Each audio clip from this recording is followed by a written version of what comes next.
A storm named Harvey set a rainfall record in the continental United States this week. It dumped 1.32 meters of water over southeastern Texas. The former rainfall record was set in 1978 as Tropical Storm Amelia dropped 1.21 meters of rainfall in the same area, according to the National Weather Service. Scientists say this may show what the future will be because of global warming. They say climate change did not cause Harvey, but they note that warmer air and water mean wetter and possibly more intense hurricanes in the future. This is the kind of thing we are going to get more of, said Princeton University climate scientist Michael Oppenheimer. This storm should serve as warning. Scientific methods can be used to study if Harvey is tied to man-made climate change. It involves complex mathematical processes, and it will take weeks or months to complete the study, and even longer to be reviewed by other scientists. But in general, climate scientists agree that the future storms will drop much more rain than the same-sized storms that came before. Why is that? Warmer air holds more water.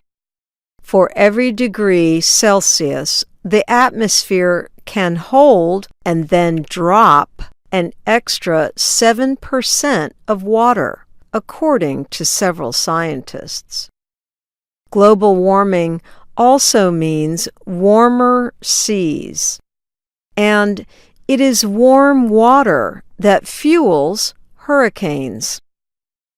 Hurricanes need air temperatures of at least 26 degrees Celsius for fuel. The water in the Gulf was at least that warm, 100 meters deep, according to University of Miami hurricane researcher Brian McNulty. Jeff Masters is meteorology director for Weather Underground. He says when Harvey moved toward Texas, water in the Gulf of Mexico was nearly 1 degree Celsius warmer than normal. Climate scientists are still debating what role, if any, global warming may have played in causing Harvey to stall or stop and sit over Texas. The storm not moving on was the big reason for the disastrous flooding. All that rain would not have landed in any one area if the storm had moved on like other normal ones. Harvey stalled because it was between two high-pressure weather fronts. They pushed it in opposite directions and trapped it in place. Princeton's Oppenheimer theorizes that there is a connection between melting sea ice in the Arctic and changes in the jet stream and the weather patterns that make these blocking fronts more common. He is not the only one thinking this, but others say it is too early to know.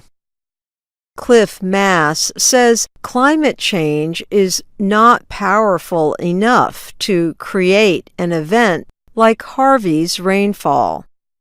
He is an atmospheric scientist at the University of Washington. You really can't pin global warming on something this extreme. It has to be natural variability, Mass said. It may juice it up slightly, but not create this phenomenal anomaly. We're breaking one record after another with this thing, Mass said. I'm Ann Ball.